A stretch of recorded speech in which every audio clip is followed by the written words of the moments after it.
everybody. Obviously, we had the Veterans luncheon, so on the same day as Breakfast with the Chief, so we're a month removed, so thank you for coming. I'll give you a few updates on the police department. As Alma was saying, we're still doing no shave November, December. We're supporting a sergeant from Hudson PD who was visiting his son who was studying abroad in Spain. He had a very serious stroke. He's still unable to talk and swallow. He's having a very tough time. He's getting a medical flight back home. The flight alone was $87,000. So they had to come up with a lot of money out of pocket, well over $100,000 just for medical costs because of the healthcare system over there. So just to remind everyone, if you are studying abroad, to make sure you get insurance to cover you. But beyond that, when I last came to you, I told you we had moved into the Forbes building, but we didn't have use of our cells. We do now. It's really coming along. So today the town manager is going to be presenting to you, and hopefully we'll be coordinating an open house with the building in the very near future. You mean your cell phones or your cells? Our cell area and our Sally Port, our garage, we couldn't utilize either one. So we were still having to go to Southborough, so it was still an inconvenience.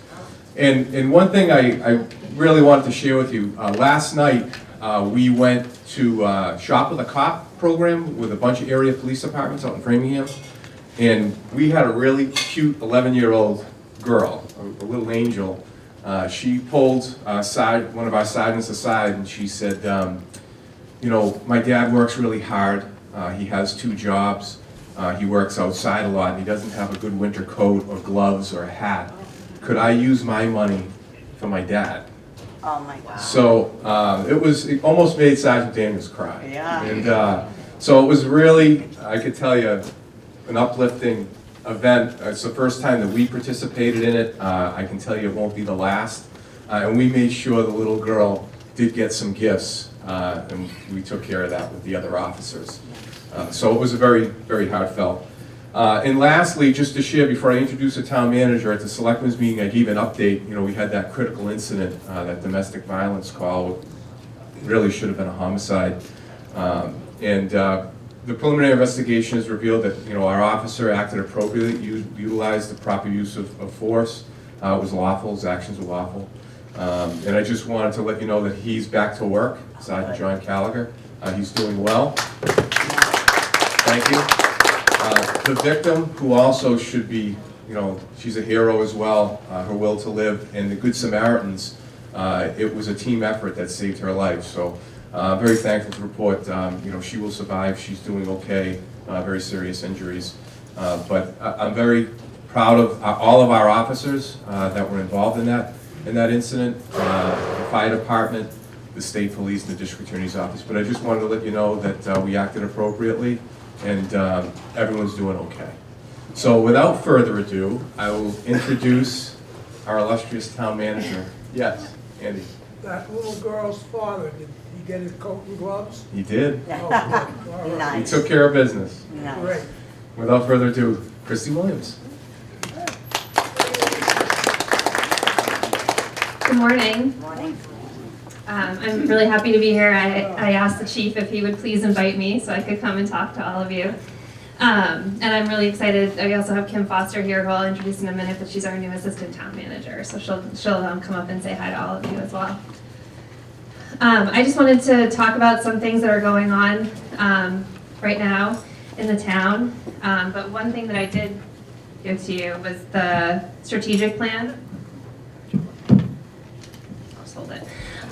So the strategic plan is on your tables, and as you probably remember, this was done in 2018, and so it's a plan that develops a vision and a mission for the community that was put together with community input, and it also develops initiatives for the town. So it's things that we've been working on. So this is sort of the short version. If you are interested in the longer version, it's on our website, and that really goes into more information about the community input that we received and the whole process that we went through. But I just wanted to call your attention to the back page and just talk about some of the things that I think are really relevant to what's going on right now. One of the top priorities, the first one that you have listed, is the develop and adopt a new master plan for Westborough, and that's something that we've just started. So the planning board has hired VHB to begin their master planning process. And like the strategic plan process, this is it's very important to receive a lot of public engagement. And so they're out in the community already, trying to get feedback on some of the things that you're looking for in the community. They were at the holiday stroll a couple weeks ago, and we'll be putting together subcommittees that we can really focus on different things that are impacting the town, like traffic and housing and things like that.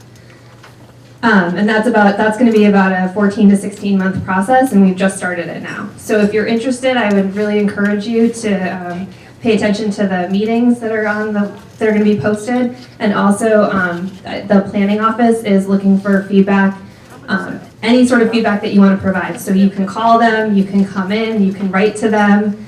There's going to be an online portion, but they're also accepting, handwritten letters, anything, any way that you want to communicate and give input to the master plan, they will take at the planning office. And they are also back in the Forbes Municipal Building at 45 West Main. The other thing I wanted to highlight was the last two under top priority. So one is the proactive public safety, something I'm sure that the chief has talked to you about, and also the fire chief is the staffing studies that we did over the last couple of years. So both the police and fire department had staffing studies, which informed the town that we need more additional firefighters, we need additional police officers, and that's something that we've really committed to. So you might remember that last year in September of 2018, we had a special town meeting where the town voted to go for the SAFER grant, where we were able to bring on 8 new firefighters and use the grant to subsidize some of the cost over multiple years. And so that grant will be falling off in FY21, but it was a really great opportunity. The fire chief worked very hard to get the grant, and we were able to hire the 8 new firefighters that we needed. In addition to that, the police chief has also had a staffing study, and his staffing study called for 15 additional officers. And so in working with the police department, we developed an implementation plan. Last year, or this current fiscal year, they hired an additional 4 officers. Next year, they'll hire an additional 3 officers. And then we're also, at the last town meeting, we got the funding for a staffing study for non-public safety. We know that to hear about all these staffing studies and hear about additional positions is concerning in terms of cost, but we also know that the town departments, public safety and non-public safety, have not grown as the town has grown. And so we want to make sure that we're being as efficient as possible and providing the services with the staffing that we need. So this non-public safety staffing study will be going on over the next few months through the spring. And then once we receive feedback from the consultant, we'll develop an implementation plan as well. But I really want to stress that study is really not just looking for additional positions, but is really looking for efficiencies. So maybe when they're talking to all of the different departments, they're finding that one position might have capacity to meet the needs of another department. And so we're looking at regionalism, we're looking for efficiency, and we are looking to make sure that we're providing all of the services that the town is expecting. And then one thing I also wanted to highlight under the high priorities, the last one, is the needs assessment for the Westborough senior population, and that's something that Alma and I have started to work on, where we would bring someone in to really look at the needs of seniors, the kinds of programs and the kinds of facilities that you all are looking for to receive from the community. And that's also part of the master plan. So any feedback that you have for that before we've kicked off a specific needs assessment, that input can be given to the planning department for the master plan. So that's the things I wanted to highlight in the strategic plan. Another thing that I want you to know is that we're going to be holding a special town meeting in January. I don't know if all of you are aware, but the Spur House, which is located on Parkman Street, was put out to bid. And the selectmen actually awarded a bid to a couple in town, a family interested in renovating the house to live in it as a residence. Unfortunately, when we went to close on the property last Friday, the title insurance company, in review of the town meeting vote, felt that we had not met the deadlines that were imposed by the town meeting vote. So in March of 2018, the town meeting vote said you have to sell the house, or you have authorization to sell the house for 18 months. So 18 months ended on September 17th of 2019. Our town council, their opinion was and continues to be that as long as we entered into a purchase and sale agreement by September 17th of 2019, that we met that deadline. And the title insurance company felt a different way. So we did enter into the PNS on September 16th. We did everything that we felt we needed to do, everything that town council felt that we needed to do.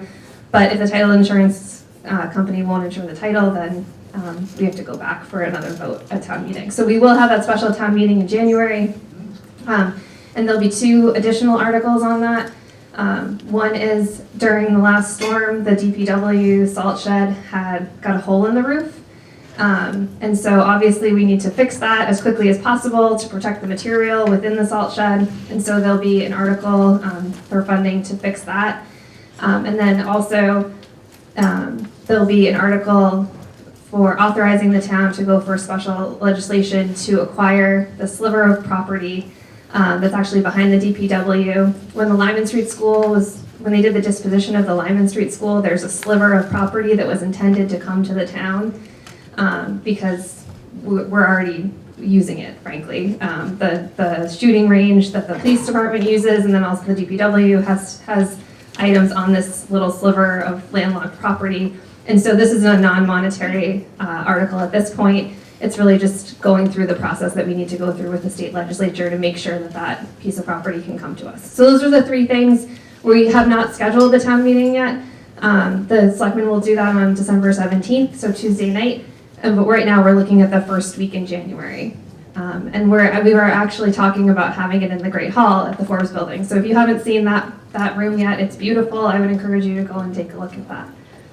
So those are really the things I wanted to highlight tonight. This morning. Does anybody have any questions? Yes. I do have a couple of questions. Yes. One is I wanted to ask about the Pulte-Chauncey Lake situation with the state requiring that the affordable portion of that, the 70 units, has to be able to accept children, and that there was a letter informing the town of that a while back that seemed to like fall in a crack somewhere, or can you tell us what happened with that? Yeah. And then I understand we're trying to mitigate with Pulte for any costs that adds to that project. That's question number 1. My second question is, with Amazon coming to town in the Astor building, will that, mean some long-awaited relief for residential taxpayers? So I'll take the second question first. Amazon, I know, is moving quickly, and so we do expect that obviously they're going to be taxed on their personal property as well as their property taxes, and so there will be a benefit to that, a revenue. I mean, I don't want to speculate sort of what that will look like, but we are very excited about it, and we do see that as providing some relief in the future. We certainly felt it when Astra left, and so having Amazon come in at that location is a huge benefit to the town. Related to Pulte,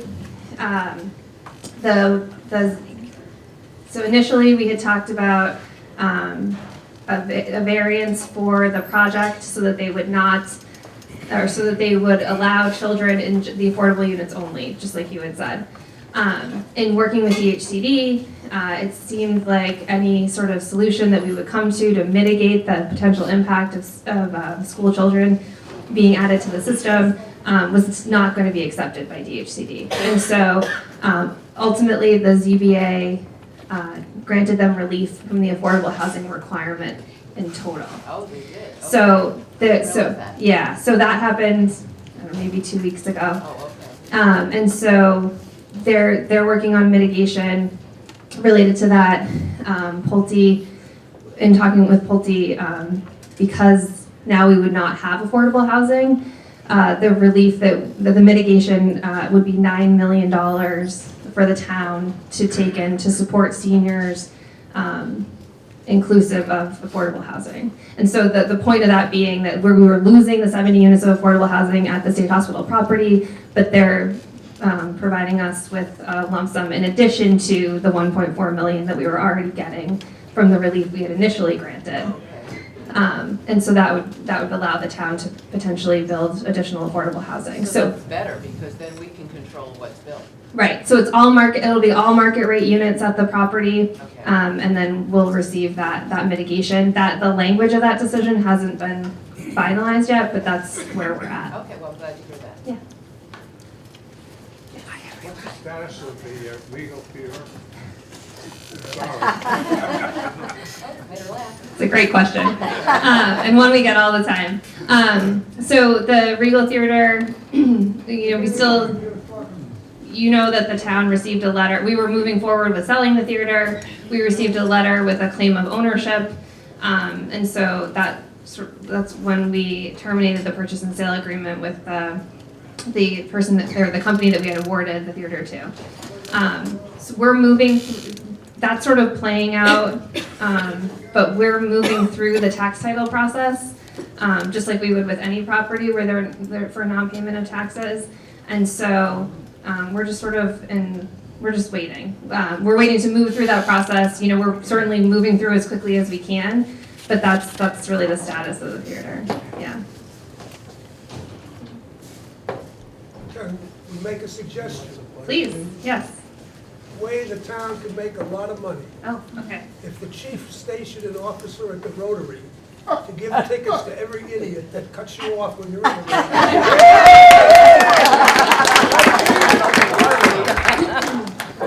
As someone who drives through that rotary twice a day, I second the motion. I told one today to hit me. I'm sitting there with that. And the only other thing I wanted to mention is at the end of all the selectmen's meetings, I do a town manager report. Over the last month and a half, inclusive in that town manager report has been updates from different departments. So I've asked all the department heads, not every meeting, but maybe once a month, to give me 1 to 3 things they want to highlight that's going on in their departments. And I think, in the last 3 meetings, that's been really well received by the board, and I think the public as well. It's not a newsletter, but it's sort of a newsletter where you get to see what's going on. And so if that's something that you're interested in, you can sign up for an e-alert. So it would send you an email. You can sign up on the website. It's also posted on the website. You can call our office and we can send it to you. But it's a lot of fun for me to get to tell the selectmen all the wonderful things our department heads are doing. And so with that, I just want to introduce Kim Foster. So she's our new assistant town manager. She started on October 15th. We stole her from Northborough. Acquired her. Sounds much more genteel. And I just want to invite her up here so that she can tell you a little bit about herself. Thank you. I appreciate being invited today. I know I've met a few of you. As Christy said, I'm almost to my 2-month anniversary. It's been a whirlwind. I've really enjoyed getting to meet folks in the community. Look forward to meeting more of you. The Council on Aging and Senior Center is near and dear to my heart. As Christy mentioned, I was in Northborough for about 10.5 years, and there were a few departments that I worked more closely with, the Senior Center being one of them. So I look forward to continuing to work with Alma, and I am also just thrilled to see the amount of community engagement in Westborough and the initiatives and the opportunities. One of the big reasons I looked to come here and leave my position in Northborough was, I think, the leadership and sort of the strategic planning and the thinking that's going on here. It's a great community. I've been a Massachusetts resident since 2003, and when I moved out here from upstate New York, my first stop was in Westborough. I rented here for about 6 months, so I am now, I live in Sutton. I have 2 young children and my husband. We are constantly in this area. It's a great community, and I just look forward to continuing to get to know many more of you over the coming months. Welcome. Thanks, Kim. So, Andy, just to kind of, your question, we created a traffic officer position. So I've been going through our statistics as I'm preparing our annual town report. We've written, as of yesterday, 1,000 more citations than the same time last year. Wow. 1,000. So we're out there now. Granted, we use it as an educational tool, a lot of warnings, but if you're fresh, going through the Rotary, we'll make sure we get the ticket. Next month, we're gonna have our town planner, Jim Robbins, here. Our town manager talked about the master plan. This is probably a 12, 13-month process, I would say. So he's gonna come in and kind of explain that, and then you can ask him questions about all the growth that's happening, why we're talking about staffing studies and these different things, because we're building it and they're coming.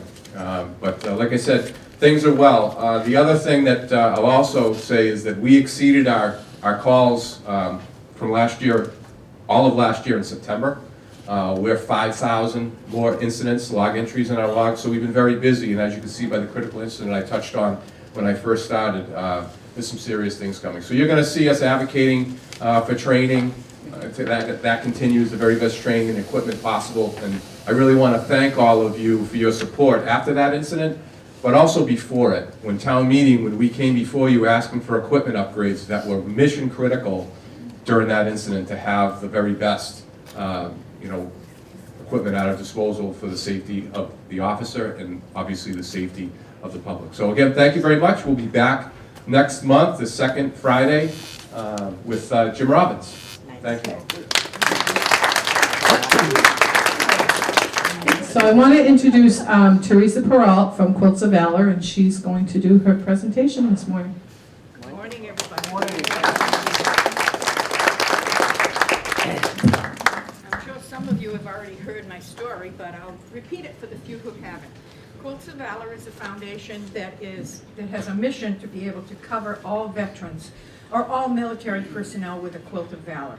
The quilt of valor is supposed to be a quilt that is for comfort, for healing, and an issue that says gratitude. Before I read that, I want to bring Andy up here so that he can read the little thing that I usually read about veterans. Come on up, get me started here. Then they can listen to my spiel.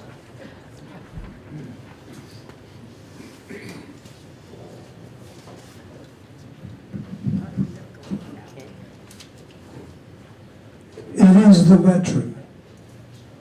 It's the veteran, not the preacher, who has given us the freedom of religion. It is the veteran, not the reporter, who has given us freedom of the press. It is the veteran, not the poet, who has given us freedom of speech. It's the veteran, not the lawyer, who has given us the right to a fair trial. It is the veteran, not the politician, who has given us the right to vote. It is the veteran who salutes the flag. It is the veteran who serves under the flag. It is the veteran who gave his oath to support and defend the Constitution and our nation against all enemies, foreign and domestic. It is the veteran willing to give his life, his or her life, to protect your freedoms and mine, whose casket will be covered by the flag. May God bless all veterans. I found that poem quite a while ago, and I was told that it hangs on the door, or I won't say on the door, on the wall of the Holyoke Soldiers' Home, and I think it's very prolific in today's world. Anyhow, to get back to Touched by War, in 2003, a lady by the name of Catherine Roberts had her son deployed to Iraq. She was very upset. Anybody who has been deployed has been, you have trouble sleeping, you have trouble just functioning sometimes. Catherine had a problem sleeping all the time, so one night when she managed to finally fall asleep and sleep a good amount of time, she dreamt that she was walking through a wooded area. She came across her son sitting on a stump, and he was very depressed. But as magical as dreams are, she had a blanket in her hand, so she wrapped him in the blanket like any mama would do. Made her feel better, but it also, when she woke, gave her the mission of being able to know what her and her people, quilting ladies, were going to do. That was the mission for Quilts of Valor, to make and to give out quilts that were that were going to be touched by people who were touched by war. They started out in 2003 with 2 or 3 quilts, brought them to Walter Reed Army Hospital just to see how this was going to work. And the chaplain there said, 2 or 3 quilts, what's that's going to do? Mother's intuition said, give them out. They gave them out, and what happened was he came back the next day and said, how many, how fast? That's what started the grassroots movement. We now have over 7,000 groups across the United States that are making and giving out quilts. We have given out a huge amount, which I will tell you the number at the end of this little speech here. But that is our purpose. We garner material from other projects. We garner material from stealing it from Auntie's attic or Grandma's trunks. We get ladies who get together on Sunday, ladies and gentlemen get together on Sunday afternoons or Tuesday nights or any time that they can gather. They take these little pieces of material and make beautiful, beautiful tops out of it. Goes to a long arm quilter, because we could never get enough quilts done if we tried to do it by hand. Long arm quilter quilts it, returns it to us, it gets binding. We are constantly having a list of nominations for Quilts of Valor. There is no criteria to receive a Quilt of Valor, just touched by war. You don't have to have been in overseas, you don't have to have been in a certain war theater. You're just doing your job. You are entitled to a Quilt of Valor. There is no criteria other than touched by war. So I want to read just a few words about touched by war. The Commission of Quilts of Valor Foundation is to cover service members and veterans touched by war with comforting and healing Quilts of Valor. Quilts of Valor's original mission was to cover service members and veterans wounded psychologically or physically with comforting, healing Quilts of Valor. No one really liked the word psychologically, and U.S. Army Chaplain John Callison suggested using touched by war as a replacement. The Foundation's original focus was on young service members wounded in Iraq, Operation Iraqi Freedom, and Afghanistan, Operation Enduring Freedom. Catherine Roberts, the Foundation's founder, recalls the light of inclusiveness that she experienced at a Vietnam Veterans Memorial Traveling Wall in 2009. Catherine's group planned to award Quilts of Valor to the OIF and OEF veterans, but none were present. Patriot Guard veterans there to ride past the wall on the motorcycles received them instead. Catherine recalls that many Vietnam veterans said to her over and over again, "Ma'am, this is the first time in 40 years anyone has ever thanked me for my service." From then on, any warrior who has been touched by war, no matter when his or her service, could receive a Quilt of Valor, no questions asked. Some in our community regret the removal of the word combat. Others welcome the change as it provides a way to recognize and honor any service member or veteran who has taken the oath of enlistment, vowing that he or she will lay down his or her life for our country and freedoms. Once they signed on that line, Uncle Sam owned them. The signer promises to defend against all enemies, foreign and domestic. These Americans vow to give their lives for you and me, no questions asked. We cannot judge what being touched by war means to a veteran. It is different for each depending on where or when they work. A nurse at Landstuhl Air Force Base, Walter Reed, Topeka, Kansas. A nurse or medic at Dover preparing remains for burial. Each year, every state donates 2 quilts to the institution or this facility in Dover because people rotate in and out of there every 2 years. It is a big job, and we want to make sure that they are very covered by the quilts and know that our gratitude is there. A general serving in the Pentagon, an infantry soldier serving in a war zone in a humanitarian effort, or just down the street, the local armory. As we award these Quilts of Valor, let us do so not with judgment, but with trust. Trust that these veterans have been touched by war. To those who wear or have worn the uniform, they are, without question, the most profoundly affected. What started in 2003 with a few quilts has now risen to over 235,519 quilts as of today. I printed this yesterday. May we continue to cover as many as we can. Thank you for being here to honor all of our deserving veterans. And please don't forget them at Christmas time. It's important to say welcome home or thank you for your service. So, first, I also want to show you what else we give out to the particular veteran. To you and me, this is a pillowcase. To the veteran, it can be many things. Originally, when we started to give out the quilts, we shipped them overseas. They had to be shipped in something, so this was a presentation case. But many of the quilts were stored or were put out into the helicopters. When the particular military personnel was picked up in the field, they were wrapped in the quilt and then went on to the local hospital, field hospital, or wherever their journey took them. However, paperwork in a helicopter with open doors was going everywhere, so this is also a document holder. Now, I tell each of the veterans who get a quilt, or the person who helps them or takes care of them, the quilts are washable. You use them. We want you to use them.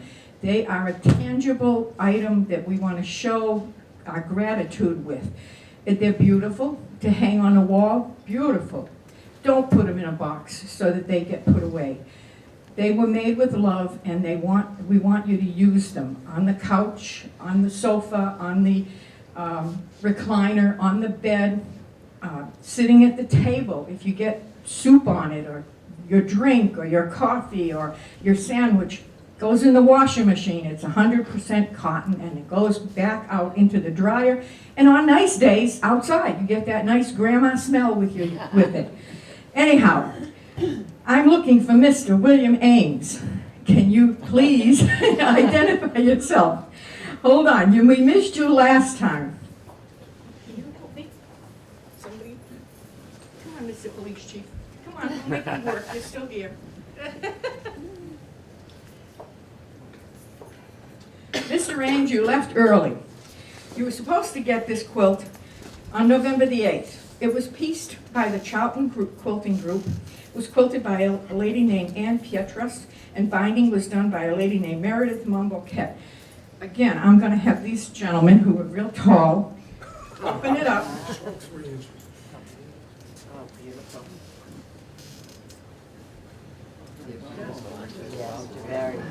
This is the beautiful piece of work with all the little pieces that are put together by all our ladies. Now,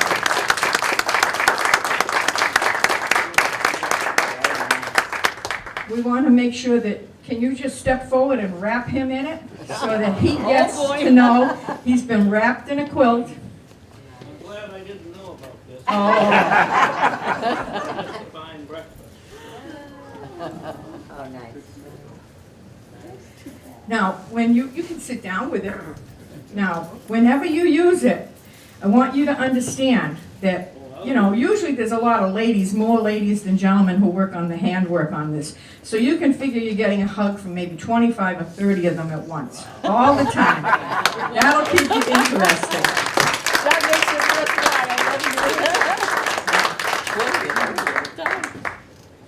I have one other item for you. Mr. William Ames, the Quilts of Valor Foundation wishes to recognize you for your service to our nation.